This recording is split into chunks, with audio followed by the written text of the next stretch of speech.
relativement peu, on ne s'est pas tellement permis d'examiner notre mode relationnel au Québec. Mais, en autant, si je comprends bien, il y a un pourcentage important de familles qui fonctionnent sous le mode matriarcal. C'est-à-dire, c'est la bonne femme qui décide pour tout, y compris de l'opinion à véhiculer. Et l'homme est soumis, l'homme est tapis, puis il prend sa bière, puis il tire son joint de plus en plus, ou sa ligne de côte, puis il obéit. Ça s'appelle le système matriarcal. Il y a un pourcentage de foyers, de familles au Québec, où c'est l'homme qui est dominant, qui décide, qui écrase la femme, qui claque sa gueule. Il y en a, mais beaucoup moins que le matriarcat. Alors, ces deux systèmes-là sont malsains pour les enfants et ne sont pas épanouissants pour les conjoints. On en convient. Quel est le pourcentage de foyers ou de relations conjugales au Québec qui sont basés sur un rapport égalitaire? D'après vous autres? Il doit pas en avoir Ça doit tant pas être hein. élevé. On doit être Je dirais généreusement 10%. dans... Ouais, 20, 10, 15, 20, je ne sais pas, mais on est... c'est pas élevé en tout cas. Non, ce n'est pas du tout.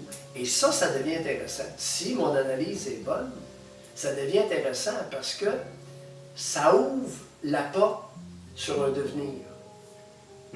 Ça ouvre la porte sur une façon différente de fonctionner. Ça ouvre la porte sur une modification des rapports humains. Les comportements. Parce que mon rôle à moi, c'est de dénoncer ce qui existe, qui n'a pas d'allure, qui est malsain. C'est malsain pourquoi? Parce que c'est répressif. Une matriarche, que ça nous plaise ou pas, c'est aussi répressif qu'un patriarche.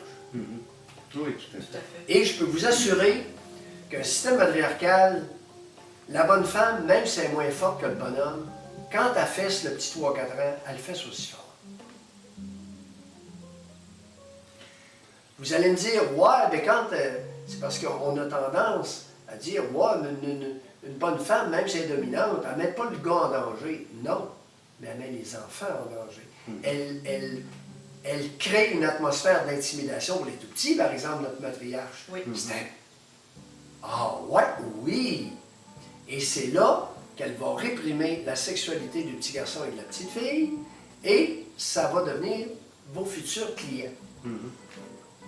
Ah, regardons ça, toi, on part du système matriarcal, répression sexuelle des tout-petits, et là, on aboutit avec les travailleuses du sexe. Et nos femmes devenues adultes qui s'en vont se faire remplir de sperme à Cuba, au Ouais, Mexique, ouais. dans les Caraïbes, en République dominicaine. Intéressant quand même comme analyse. Et qui veulent que Peut-être. la police la prostitution. Oui, en plus. Oui, parce que, écoute,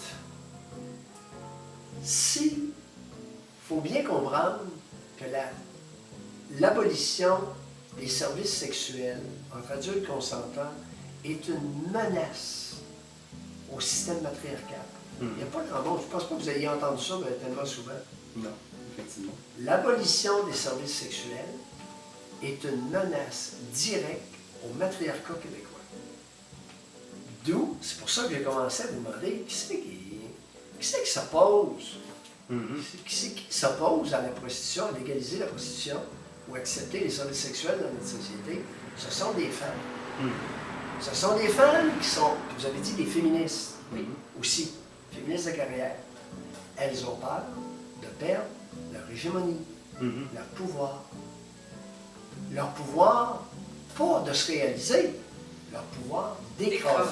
Exactement. Exact. Oh, intéressant. De plus en plus, on entend des femmes et des hommes féminisés, c'est-à-dire des hommes avec des psychismes féminins imposés dans leur petite tête. On entend des femmes et certains hommes féminisés affirmer haut et fort qu'il n'y a pas de différence entre les genres. Il n'y a pas de différence entre les hommes et les femmes. Bon. Je n'ai pas d'a priori là-dessus, mais je suis ouvert à l'idée. Observons le phénomène, observons des groupes de fillettes et des groupes de garçons. Observons la nature, sans trop intervenir.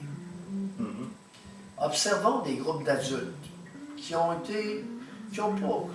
qui n'ont pas eu le cerveau lavé par des tendances ou leur famille, etc., qui ont été relativement libres dans leur évolution. Est-ce qu'il y a des différences de genre? C'est pas évident, parce que les femmes ne sont pas un groupe homogène.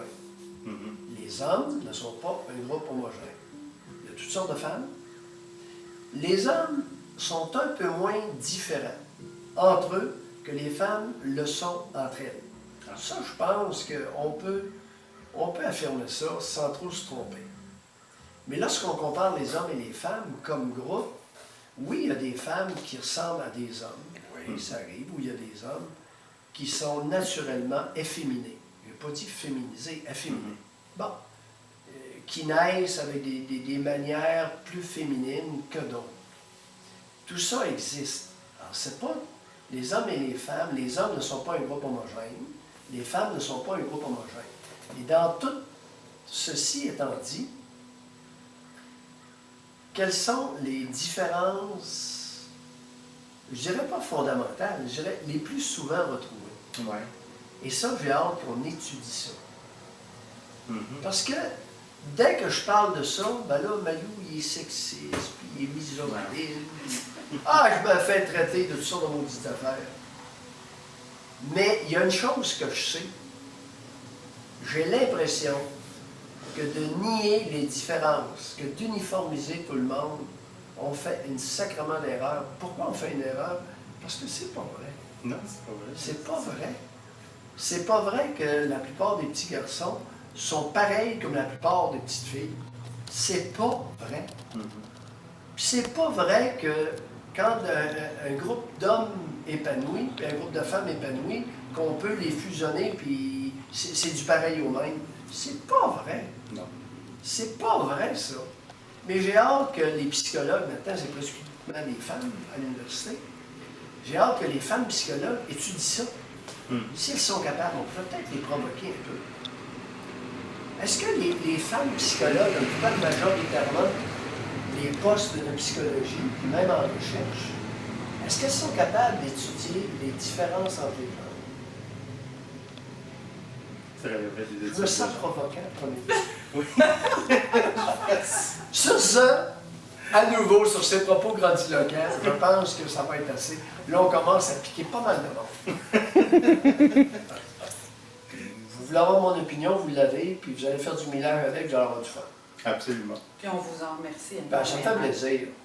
Parce que peu importe, puis je ne demande pas à vous connaître, mais il y a une chose, par exemple, c'est que je connais l'humain, puis j'aimerais que mon pays soit un pays libre et démocratique.